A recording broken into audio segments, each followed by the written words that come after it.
Thank you. I know you're coming to the end of what seems like it's been a very insightful day, and I know I'm glad that I could be part of today. I thank the Chordoma Foundation always for allowing me to be a friend. I thank all of you for being here, and really just thank you for what the foundation is doing. So today I'd like to talk to you about the idea of rehab and where rehabilitation comes in as part of the multidisciplinary team. And I know very early on, it's about diagnosis, it's about treatment. We always think about the research aspects. But what about that quality of life that Andrea was just speaking about? And she did such a great job highlighting that. So hopefully I can build on what she has already brought up. I do want to be honest. I do have some disclosures. I have some consulting agreements with AstraZeneca, Aspen Medical Products, and DP Clinical. None of them will actually impact what I'm speaking about today, but I just believe in transparency. So I'm going to bring up what was actually brought up in that survey, so thank you for everyone who did fill it out, and I also thank the publication for it. I think it's really important for us as a community, for us as providers, to really understand, and by no means is this a comprehensive list. I actually highlighted the top, but there were other things that were brought up. But these are the ones that were brought up most commonly, and as you've already heard, it's been mentioned, is that symptoms are really related to where the chordoma was located. And so there is some overlap, but there are things that might be different. So within the mobile spine, and what does this mean? So the mobile spine is actually going to be above our sacrum and below our head.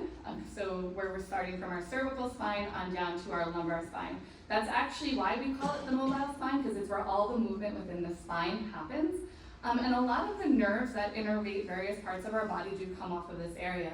So some of the most common things that have been brought up are chronic pain, difficulty walking, fatigue, anxiety and depression, urinary incontinence, impaired balance, difficulty sitting, things that have already been highlighted.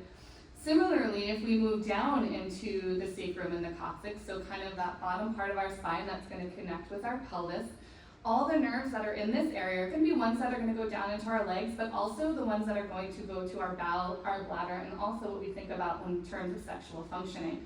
So if you think about those nerves and where they are, you can also think about the symptoms that might present. So in this case, it might be difficulty sitting. Maybe it's because of pelvic alignment, maybe it's because of pain in that area. There may be chronic pain outside of just from sitting. Thinking about sexuality and sexual dysfunction, chronic fatigue, balance impairments, difficulty walking, difficulty emptying our bladder, but then at the same time, perhaps difficulty with maintaining or holding onto that urine because of how overfilled the bladder is. Difficulty with emptying bowel, and also incontinence that might be coming from that. And finally, anxiety and depression can be seen here. Moving up onto the skull base, this is where things tend to differ a little bit, right? When we're up in the skull area, we're thinking about nerves that come off of our brain, so more about what's going to come into our face.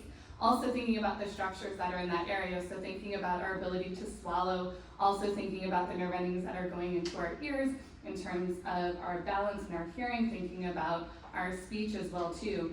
So a lot of the things that we're going to see up in this area are really going to be tied more towards brain type of function, but there are some overlaps as well too.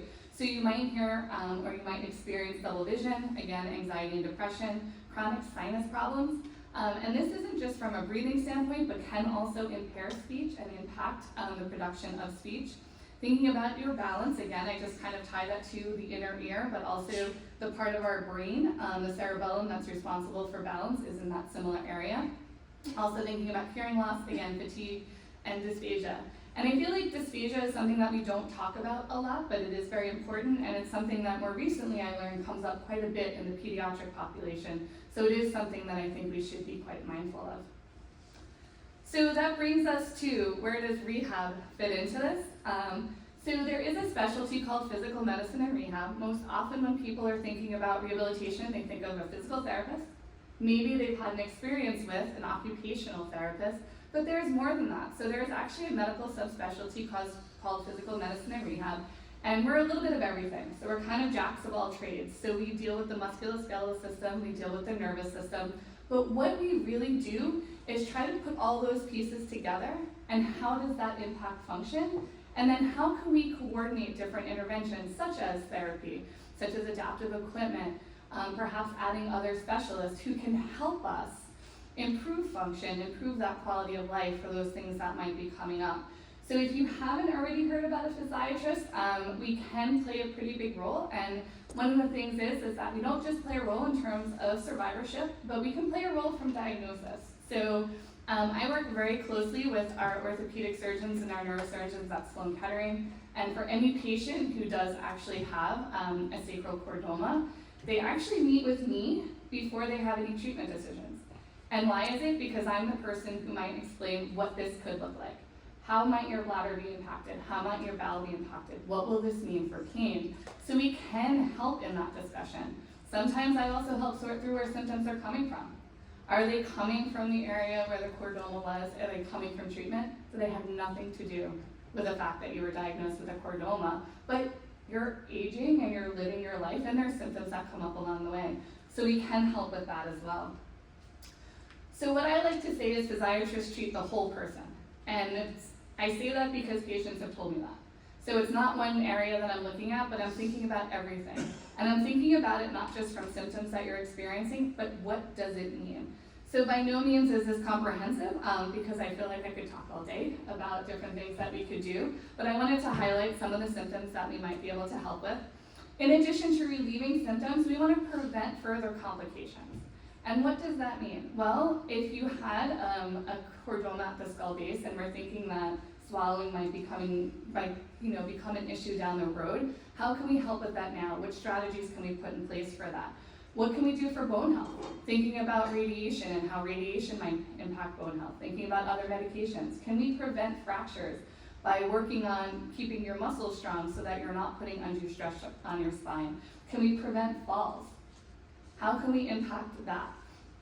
What can we do in terms of skin? And this is another thing I think a lot of people forget about, and one of my favorite things to do when I give people talks is I look to see how many times someone moves. It's kind of like, you know, when you go to the movie theater and you get up and your bottom is numb? Yeah, it's because you sat in one place for a really long time. The crazy part about that is it doesn't take too long to develop a pressure injury from staying in one spot for too long. And now think about it. We all have, for the most part, majority of us, maybe not everyone, has really good sensation in that area. And we should probably shift around and get up and move around a lot. What about if you didn't have sensation in that area? How long would you spend? So thinking about giving guidance on how often one should change position. How long should you hold a different position for? We want to prevent skin breakdown. We want to prevent skin breakdown, especially in skin that has been exposed to radiation, where the strength of it is not as strong, or might have a surgical incision that's there. How can we protect that incision site? In addition to that, we'd like to enhance functional independence. I think that's our biggest goal. And when we do, we take those neurological impairments that might exist, we think about the musculoskeletal abnormalities that might happen, and we put those together. What does that look like? So you already heard Andrea say it. So it's not just about, I have difficulty walking, but what does that mean? Can you get in and out of a chair? Can you get from room to room in your house? Can you do the things that you want to and need to be doing? And how can we help you with that? In addition to thinking about normal strategies, the physical and occupational therapies, the things most people think about, what other kind of equipment can we put into play? So things such as braces, or perhaps if there's a need for a cane or other adaptive equipment. What about things like getting a grabber so you don't have to reach down to the floor? What about sock aids so that we can help in terms of getting dressed? So thinking about the big picture and listening to you, what is it that you're struggling with and how can we help? In addition to these type of things, we help with treatment decision making, a little bit of what I already mentioned, and medical management. A lot of times, like I already highlighted, I have the clinical discussions, right? You might meet with the surgeon, you might meet with the radiation oncologist, and they tell you a lot. Sometimes I'm the one who helps you interpret it, because once upon a time I had to learn how to interpret that too. And so it's a different kind of conversation, and sometimes we hear things that maybe you didn't think to say. And we really can kind of serve as that go-between your treating team, you and your loved ones. Electrodiagnostic testing. So this is one of the places where we can help sort through, is this neuropathy? Is this coming from your spine? Is this coming from somewhere else? Right? So there's specific testing that we can do of nerves and help interpret so that we can understand why you're experiencing the things that you are. Helping with pain, so medication management, Some physiatrists will do interventional procedures, or we can work with our anesthesia pain colleagues for things like that. Bowel and bladder programs, a lot of what I do. I always say it comes along with being the spinal cord doctor. So in addition to a physiatrist, I didn't mention, I'm also boarded in spinal cord injury medicine. So my background is actually in traumatic spinal cord injuries. But rather than taking that route, I had a big passion for non-traumatic injuries, particularly those that were cancer related. And so I really wanted to take what we learned from that and be able to help others. And so a lot of what I do, medication management for bowel and bladder, thinking about other ways that we're emptying, but also sometimes thinking about out of the box, thinking about the diet, the exercise, therapy that we can do for that as well. And like I already said, if there is a pressure injury that might happen, I should say, we can help with that too, helping protect your skin and helping treat skin when it does break down. And what do we do with all of this? Relieving symptoms, preventing further complications, enhancing functional independence. We're improving quality of life. And that's really what our goal as physiatrists is. In addition to that, we want to provide education. Having those conversations about things that might go on, having conversations about resources that are available, really helping you advocate for the things that you're needing. And sometimes I say physiatrists, psychiatrists, they sound the same. People oftentimes confuse me for the other. As long as it's not a podiatrist, we're good. But sometimes it really is providing that support that you're needing, being that ear that you're needing, and really trying to help point you in the right direction. So what does this look like? Say you were meeting a physiatrist, or you were looking for a provider who could help. Understand what the assessment should be, right? What kind of things should come up? You want to be able to, give insight into what brought you here today, the here and the now. But in addition to that, what happened in the past? Everybody brings a story to the table. So it wasn't just your diagnosis. Did you ever have an injury before? Did you have an injury in the same area? Have you ever had another medical diagnosis that might be important for us to know? Do you take any medications? Particularly when it comes to bowel and bladder, I think a lot about pain medications. Also, we have to think a lot about the anxiety and depression and some of the medications we use for that, because that can actually impact bowel and bladder. So it's important for us to think about these things. All your providers should be asking these questions. Where we start to separate ourselves out, I want to know a lot about your social history.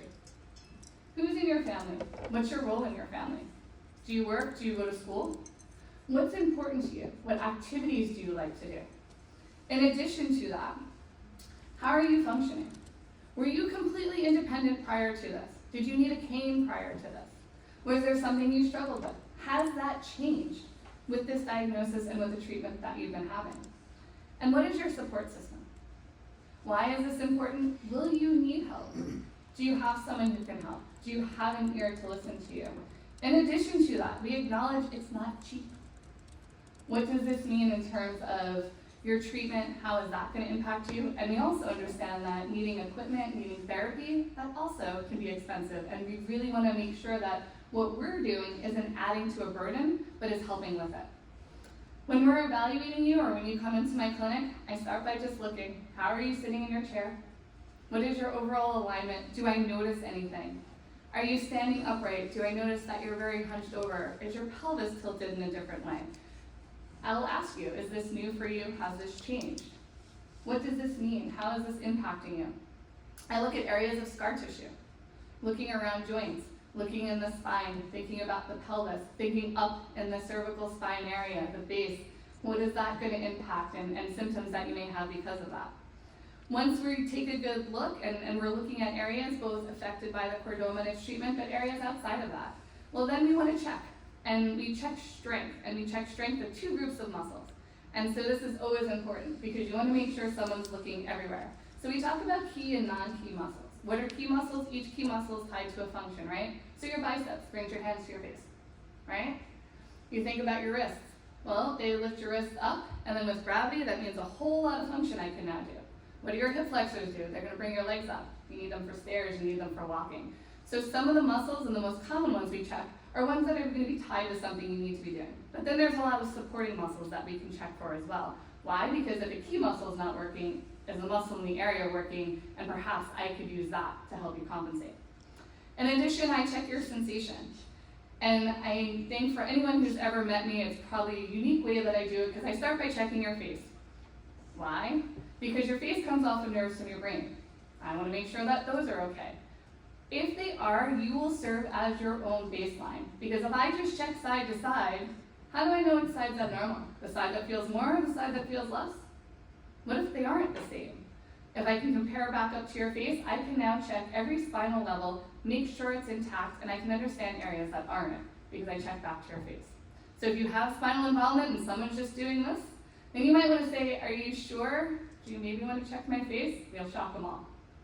Okay? But always ask. Or if you had a baseless skull chordoma and no one's checking in that area, you may want to bring that up. So that's why I really highlight, understand the exam and what you should expect. After that, we'll check range of motion in different areas. Why? What is that going to mean for different functions that you're doing? I check cognition, even if it wasn't involving your brain. Why? Because I want to make sure that any plan that we carry out, you're going to understand, that you can communicate, that you have good carryover for things. I might check blood pressure and fluid status depending. Why? Because if you tell me every time I stand up I feel dizzy and as if I'm going to pass out, or if I get a massage and now I feel like I'm going to pass out, well, I want to know why. What is it that's changing about it? Checking skin. I do check.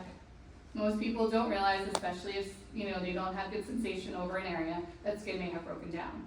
And then if you're able, and if it's safe, I'll watch you walk. I will admit, if I see you via telemedicine, I probably won't because I'm terrified you're going to trip over something in your house I didn't see. But if you are in person, I will watch how you walk. Why? Because I want to watch your mechanics. I want to see if there's anything that I can pick up that you might be struggling with that I can correct.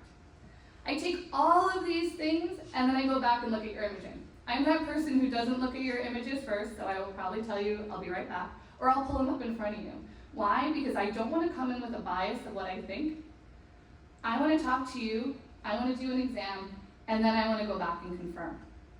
I want to see, does what I see on exam match up on imaging, or is there something else? In addition to that, I look at this imaging in your exam because is exercise safe? Yes, but, right? Nothing I do should cause an injury. I want to make sure that if there is a fracture, I'm mindful of it, and I tell your therapist, I tell you about it. If there is a concern about blood pressure, I want you to know about it. I want to put it on a therapy prescription. So I think about all of those things that I might have to put into place. I have a lot of conversations with your treating team. What's your treatment course going to look like? Do I anticipate that something is going to change? Why? Because that's going to take priority. Doesn't mean we can't still do things together. But sometimes your rehab efforts will change based on where you are in the course of your treatment. And we do all of these things, we put all of these pieces together to come up with an individualized plan for you. So there's no one size fits all when it comes to rehab. It's all based on what are your needs. What is it that you want to be doing and who needs to be part of that? So kind of bringing up some examples. So one of the common overarching things that we heard about was pain. Pain could be present in all locations of chordoma. So we think about it. What symptoms of pain are you having, right? Where does it match up in terms of anatomy? Does it look like it's an area where you had a chordoma? Does it look like where you actually still have a chordoma? Does it look like it's coming from somewhere else? What is it that I'm seeing? And how does that tie into your nerve exam? Can I tie things to that? Are you telling me something in your arms, in your legs, or in your chest area that matches up, that doesn't match up? What gives me the understanding of where this pain is coming from? Once we have that idea, once we know where it's coming from, then we'll collaborate with our neurosurgery colleagues, our orthopedic colleagues, if we have concerns from a treatment standpoint, even with our radiation oncology colleagues and medical oncology colleagues. If there's a fracture, then perhaps we'll, coordinate with an interventional radiologist to try to address that. If there's pain that goes beyond medication management, including our anesthesia pain colleagues, or even sometimes when pain management is a little bit more than what I'm comfortable handling, looping in supportive care, or sometimes you hear them called palliative or hospice care type of providers. Just because they have the name of hospice and palliative does not mean it has to be end of life. That's why at MSK they actually changed their name to supportive care, because they want to be part and they want to help with the entire journey, similar to what we want to do as physiatrists. I'll educate on spine precautions. If you had a chordoma in the mobile spine or even in the sacrum, what does that mean? So I tell everyone, the dishwasher and the overhead bin, we all do it wrong. okay? I'm gonna show you. So if you're bending forward, don't twist. If you're leaning backwards, don't twist. So please don't load the dishes like this, and don't load the overhead bin like that. Why is that? When you bend and twist or extend and twist, you actually purely twist on your spine, and you take the muscle out of the equation. We really can't support ourselves in those moments. We should always twist in the middle when we can engage. And so that's important when you're thinking about exercise, when you're thinking about therapy, when you're thinking about loading your dishwasher in the overhead bin. Wow, I just changed a whole lot of people's minds. Face your dishwasher, turn to your countertop, always put your luggage in front of you, and then lift it up. It's actually something everyone should do. So I'm glad I could, if nothing else, you have some good precautions in place for today.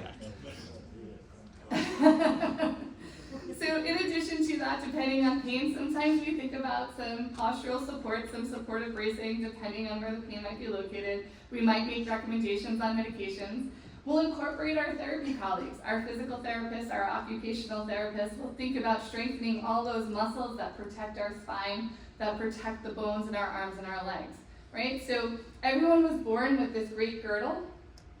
None of us know how to use it. Didn't come with an instruction manual, right? But when we have good core strength, we support our spine, we take all the pressure off of it. So right now, everyone's gonna take a deep breath. On your way out, you're gonna push your belly button to your back. Do it on your way out so you can keep breathing and talking. Now, I want you to try to squeeze your shoulders together. Does that feel totally different?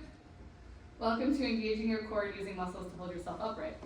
Now, I know everyone's gonna be like, I just wanna slump again because it's more comfortable. But we actually really should learn to engage our core muscles to protect areas. And that goes along with protecting us from pain, but also protecting us from potential fractures down the road. We think about nutrition. Why? Because it's gonna impact the things that you're doing. Also because depending on what you're eating and the vitamins that you're getting, that can also contribute to pain symptoms. So one of the big examples that I always say is, did you know that there is actually no vegetable source of B12? It is one of the only vitamins that you can only get from a supplement or an animal source. And I have a lot of patients who will come to me and have these kind of tingly or these nerve type of pains, and then we have this conversation. So it's something else that we're really thinking about. And then depending, maybe for a short term, if you're having pain, we might try to offload an area. We might try to help get you more upright using adaptive equipment. If you ever hear bracing, I want you to understand what it means, okay? So how do we brace and why we brace is really important. So the third picture that looks like a clamshell is a clamshell, and that is pure immobilization. Unless you are unstable, that is not the kind of brace that you will need, but I put it there because a lot of times it will come off. So what that brace is actually called is a TLSO. So if you ever hear that thrown out there, it is a thoracolumbar-sacral orthosis. Oh, and apparently I hit buttons really quick. Okay, so what does that mean? Every time we label a brace, we label it based on where it's crossing, right? So if it's up in the neck, it's a cervical orthosis. If it goes from the neck to the mid-back, it's a cervical thoracic orthosis. So anytime we're labeling, that's what we're doing. LSOs are very common, or our low back braces. So if you ever hear that, someone's giving you a lumbosacral orthosis. So now if someone is discussing bracing with you, now you have a little bit of more insight. What bracing should do is it should provide support. It shouldn't immobilize you unless you're unstable, right? Why? Because we want you to be able to move some. We want you to be able to engage muscle. We don't want you to wear a brace, live in a brace, and become weak because now you're wearing it. Braces should be functional. They should help you do things that you need to do. They should help to keep you more upright. Okay? What about these functional impairments that we were talking about, that you were hearing about, right? What are functional impairments? They're difficulties with doing things related to mobility and activities of daily living. So what is mobility? Everything from sitting in your chair to getting up out of it, to walking to the restroom in your house, to getting outside, to getting to work, to getting to the sink to brush your teeth or load the dishwasher. Your activities of daily living, everything from dressing and grooming to eating, all of those things are things that we're going to focus on. And how do we look at it? We look at it in relationship to your musculoskeletal abnormalities and your neurological impairments. So what does this mean? Well, what if I noticed that you had scoliosis, or kind of a curve to your spine? Or what if you were exaggerated in a kyphotic moment or a lordotic moment? What if your pelvis was tilted? What does that mean? It's going to impact how you're bearing weight, and it's going to impact how you're moving. So it could cause pain. It might make it hard for you to roll in bed. It might make it hard for you to get in and out of bed. Walking or sitting might become difficulty. Moving your arms and legs may become a challenge for you. And your ability to utilize adaptive equipment might be impacted for that.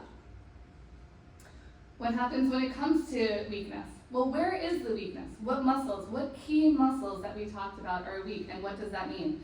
Do you have trouble lifting your foot up so your toe drags and oftentimes you trip? Do you have weakness around your hips so it's hard for you to get in and out of a chair? What about sensory loss? And I feel like this is a tough one because a lot of people have tingle and numbness and not really say anything about it. I got some tingling. What does that mean? Well, what happens if you can't feel the bottom of your feet? How do you know where the ground is? I had one patient who had sacral involvement, and it was interesting because, if you think about sacral involvement, sacral nerve roots really only go down the backs of our legs, bottoms of our feet. No one ever checked the bottom of his feet, but he swore he was falling through it. Why? He didn't know where the floor was. He couldn't feel the bottom of his feet. And that created a lot of problems with balance and a lot of problems with walking. Why? How do we know where we are? Our heel makes contact, our foot comes down. We need to be able to feel that. And that's something that can have a huge impact on an individual. What about cranial nerves? And we talked about, base of skull. Well, how does that impact vision? How is that going to impact hearing? How is that going to impact swallowing? How does that impact speech? And one of the things about hearing that most people don't realize, the same nerve that carries hearing actually carries balance for us. So if your hearing is impaired, oftentimes your balance may be as well. And what about if there's, base of skull and it's near that cerebellum? Now we're talking about all our coordinated movements that we're doing and what kind of challenges we may have. So what might we recommend? Physical therapy, right? Most of us think about that one. How can we strengthen? How can we work on endurance? How can we do balance and gait training? How can we work on these sensory impairments that we may have? Occupational therapy. And what's really the difference between the two? So physical therapists do a lot of the big movements, right? So big movements of our arms, big movements of our legs. They work a lot in terms of the legs. They work a lot on walking and balance. Occupational therapists have nothing to do with you having a job, but they do more of the small movements. They work a lot more on the arms and the shoulders. So they're the ones who are going to really work on a lot of the activities of daily living that you may have difficulties with. My job as a physiatrist is to make sure you end up with the right provider and that we're putting the right things in place for you. What about if you have vision impairments? Did you actually know there is vision therapy? So there are actually providers who can work on eye exercises to help improve certain types of vision, not all impairments. There's vestibular therapy where we work really on your sense of balance and understanding where you are. Speech therapy, working on your production of speech, how loud your speech is, working on your swallowing. And audiology, if there is a hearing component to it. We can make sure that these providers might be part of your care plan and that you're pointing in a good direction. We might think of equipment. We've been kind of talking about that a little bit, right? So similar to the spine and to the neck, we label leg braces across the joints that they're going to be, right? So depending on where we may see you have difficulty, might be things that we recommend. What about different kinds of adaptive equipment? So canes and walkers and crutches. Not everyone works for everyone, and it's our job to figure out if you need what's the right one for you and for how long will you need it, right? I have some patients who have cerebellar trouble and they get a cane and now the cane's between the legs, the cane is tripping them because really they couldn't coordinate using it. So sometimes they're actually better off without. Or sometimes we think about a walker. What about the idea of that rolling walker with a seat? When you have endurance difficulties, right? You have that ability to stop and to sit, to carry your things. What about, how are you getting in and out of bed? And is that a difficulty for you? There's different ways that we can help with that. In that instance where a wheelchair may be needed, whether it be for a lot of your mobility, maybe, for short distances, we really want to do a good in-depth conversation and an in-depth evaluation. We want to make sure that if you're going to get a wheelchair, it is what you need and you get the right one. In addition, we make a lot of recommendations on cushions because if you're going to be sitting a lot, we want to make sure that we're preventing skin breakdown. In addition to that, we want to make sure if you have difficulty sitting or you have pain in an area, we're not putting more pressure on it. So just some examples of what these wheelchairs may look like. And these are a lot of cushions.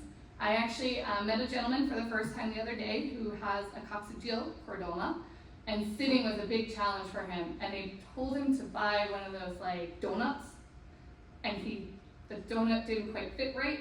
So instead of the donut offloading, he put all of his pressure on the donut. So then we started exploring other options.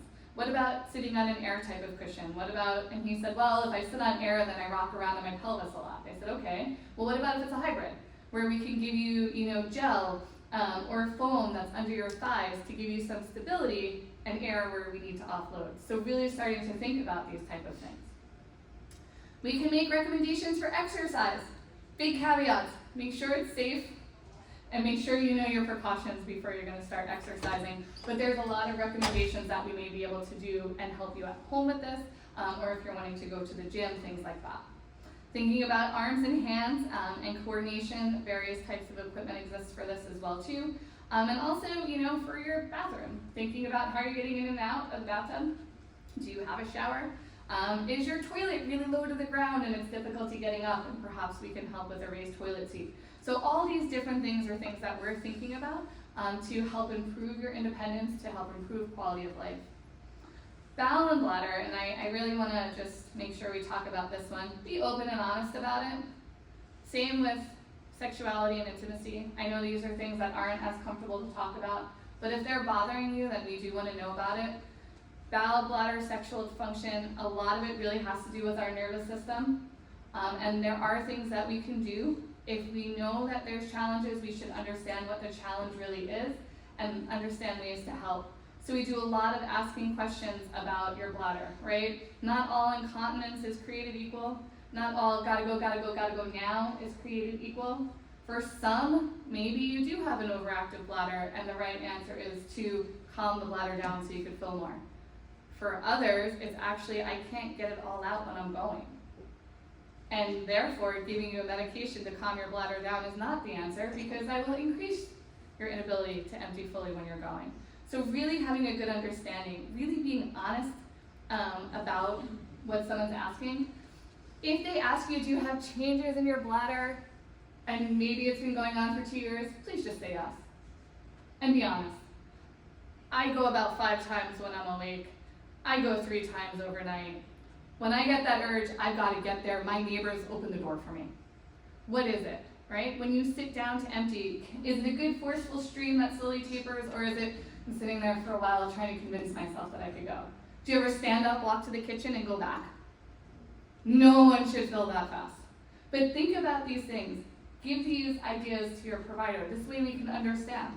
We're going to tie it back to the nervous system. We're going to try to sort through. We know that bladder dysfunction from the sacrum is very different than bladder dysfunction from the mobile spine, and it needs to be handled differently. We may collaborate with our urology colleagues. There's a lot of things that we can do as well too. I do a lot of discussions on diet and lifestyle recommendations. I will admit I'm someone who has a cup of coffee and a bottle of water at her desk all the time, and I go a lot because I drink my coffee and water at the same time. So perhaps I should take some of my own advice, but these are kinds of things that we can talk about. Perhaps there are medications that can help you hold more, help you empty.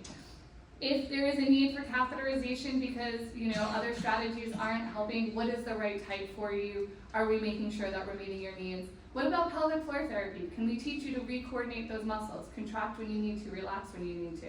What about breathing and positioning? Going like this to try to empty does not work. You might get some dribbling out. The problem is you actually clench your sphincter when you do that, which is the exact opposite. So for anyone who's ever, I can't say that I have, but anyone who's ever had a vaginal delivery, they always tell you, please don't hold your breath when you're pushing. Why? Because you can't push and do that at the same time. So it's the same thing for emptying our bladder. I am going to put a plug for a different resource. So if you ever go to the Paralyzed Veterans Association of America, or PVA.org, they had an entire series of consumer guidelines for all things related to the spinal cord. So they have a great, book on, bladder management, how to have conversations about it, different ways to help in terms of your bladder emptying. So I put it, it's written by individuals with lived experience. So they talk firsthand in terms of the recommendations, but it's all been vetted by providers. So we can say that it does align with the things that we would recommend.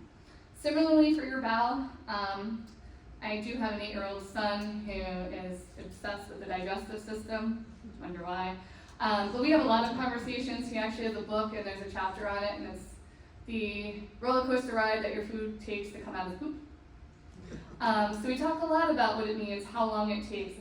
How many times a week do you have a bowel movement? We really want to know these things because anything more than every 3 days is not normal. So if you're a once a week kind of person, you should probably bring that up. Are you able to empty? Are you able to hold it? What is your stool consistency? My son will tell you that grade 4 on the Bristol stool scale is grade A, super duper poop, because that was in his book.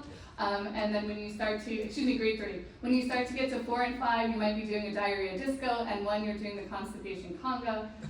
I bring these things up because they're silly, but if you can bring them up, like the Phillips colon health lady, if I can talk about this keister, if you can have these conversations and make light of them, then you can have these conversations. The problem is, most people will tell you about the Bristol stool scale and you're like, huh? I don't know what that is, right? So now you have an idea. How hard, how soft? Is that normal for you? Are you able to get it out when you're trying? Do you strain a lot? Do you wipe a lot to clean, or is it wipe and done? All these things are important to us. Why? Because we want to understand your pattern. We want to make sure that we're making the right recommendations for you. Similarly to the bladder, there's a lot that we can do. Our goal is always to give you control, right? Bowel and bladder should not be a reason you don't leave your house, you don't go to social events. There are things that we can do for this. And so this is just, I know, very small and a lot of print, but an excerpt actually from the PVA guidelines on what we would do. So it's similar to the bladder. If it's a mobile spine type of thing versus sacrum, the management in some respects is going to be very different, because if it is mobile spine, you have reflexes that we can use. If it's sacrum, you don't. So we want to make sure that we're making the right recommendations. Everyone, unless you have a medical reason not to, should drink about 1 to 2 liters of water a day. It's important. If you do not, then what do? Our body will reabsorb from our bowel and our bladder, and that will make a lot of hard stool. So always make sure you're hydrating. Thank you for pouring a glass of water right now. Similarly, everyone should have about 15 to 30 grams of fiber per day. And not all fiber is created equal, okay? You want good, coarsely ground fiber. So think Metamucil type, think cereal type. Why? Because that helps create good, big, bulky stool that is easy to hold on to, but easier to pass as well too. Roundly fine, like benefiber that you don't taste in gummies, actually can, if you don't have enough water, can make your stool really hard, and that can make a challenge in terms of emptying. So some extra pieces of advice when you do have fiber where you're going shopping. Other things to think about are the foods that we're eating. I always say eat the colors of the rainbow. Some foods can create a lot of GI discomfort versus others won't. So really thinking about what symptoms you're having and what type of recommendations that we can make. In addition to that, we might make recommendations on positioning, sitting to help you promote emptying. Squatty potties are great, but if you have a sacral chordoma, you might tilt backwards onto it, not so great. So really thinking about your sitting position, how can we position to help make it easier to empty? How can we incorporate our therapy colleagues to help you with emptying as well too? Again, you should have control over these type of things. I want to touch on intimacy and sexuality. Again, I think this is a piece that we don't talk about enough. I think that it's something that as providers we're afraid to bring up sometimes. We're never sure, is it the right time? A lot of people will wait until it is brought up, but it is a conversation we should have. And there's a lot of organizations that recommend it. So in the world of traumatic spinal cord injury, we actually say that if it is a woman of childbearing years, she should hear about fertility and screenings when she gets to rehab. And that conversation should start at an inpatient rehab setting, and it should happen at every visit after that. And so I've taken that to heart, and so if I think that your chordoma or your symptoms may impact that, it's something that I'm gonna bring up. And it's not just the neurological that can impact, so your ability to have an orgasm, your ability to have an erection, both men and women do have both, so it's important to know. But how does pain impact it? How does sensation impact it? Can you feel it? Is it too intense? Can we help with that? What about your treatments? How does that impact? Do you have any concerns about body image or self-esteem? Do we think about your role? And it's interesting because I think when we talk about caregivers, we think so much that if your caregiver needed to help you, then that might impact your relationship. And sometimes you might think it impacts your relationship because now the care is different. So I'm going to give a really drastic example. But what if you needed help with your bowel program? And it was your caregiver who was helping with that? Well, what does that really mean? And Does that change the way you view yourself? Does that change the way you view your relationship? So I had a patient who was convinced that his wife was not attracted to him anymore because she had to help him manually disimpact. And she actually didn't feel that way. But it was a conversation that got brought up because I asked, and he said that. And then I asked the wife, and she said, no, this is great. We've never talked to each other so much. Now we're together. We have conversations where before we just kind of ran past each other and met in the middle sometimes. So always thinking about it, being open with your providers, being open with your loved ones about it. Remembering that there are a lot of things that we could do. Sometimes we'll collaborate with other providers to help us if there's a medication need. But there's a lot that we can do about helping you explore things that still do feel good to you, things that don't. There's different adaptive equipment even for this that might help. In addition, we'll have conversations about intimacy, fertility, parenting. Remember, just because your spinal cord might be involved does not mean you cannot have children. So it is important. We'll also talk a lot about screenings because I feel like this goes out of the window, right? All of a sudden, you stop getting colonoscopies, you stop getting pap smears, you stop doing all those other screenings because you had a cancer diagnosis and now that was important and we forgot. Or you don't know that there's an accessible provider. So these are all things that we want to make sure that we're talking about. Sometimes we'll incorporate different medications to help depending on what your needs are as well too. I'm going to just highlight anxiety and depression, not because I'm a psychiatrist, but because I understand that your emotional status can really impact your participation with rehab. It can impact your participation with different things that you're doing. And I want to make sure that if I have a concern or you have a concern that we're making sure that we're addressing it. Rehab can happen in a lot of settings. Sometimes after surgery or after treatment, you might need rehab in an inpatient setting. So that's where you would stay there, you would get therapy before you went home. Outpatient is a very common type. You go to and from your therapy sessions. But there's also at-home therapy, and most people think this is just visiting nurse services after you're discharged from a hospital. There is visiting nurse services. The idea is that they make sure that you're safe at home. But there are other companies that will actually do outpatient-style therapy in the home. So if you have trouble getting to therapy, there's not an accessible therapy location for you. We can have therapy come to you, make it easier for you, help you actually doing your exercises in the home where you might be most impacted. And I want to round off with saying, is rehab safe? So I went to the Alps, and I got off a lift, and that was the sign, and I went, oh boy, do I really want to go down this mountain. I've never seen so many warning signs at the top. And it really struck me, and it struck me in what I do every day, because do you know how many times people aren't referred to see a physiatrist or to rehab because their oncologist or their surgeon or someone else thinks it's not safe? So I want to debunk that one for you now. Yes, but, okay? Rehab is safe, but it goes back to the precautions that I put into place, right? I don't want to just send you out and say eval and treat. I bet you've all gotten that therapy prescription before. What that means is do whatever you want.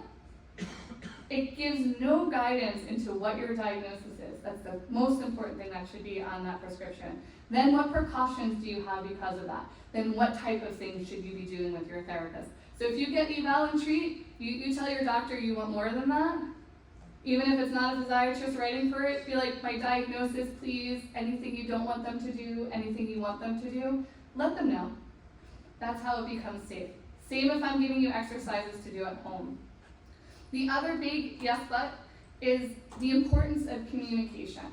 I am very fortunate that I practice in a lot of multidisciplinary clinics at Sloan Kettering, so there is always a radiation oncologist, a surgeon, and someone else alongside me. Why? Because I can have conversations. I can see something in clinic, I can see imaging, I could say, hey, I have a question about this, where are we going?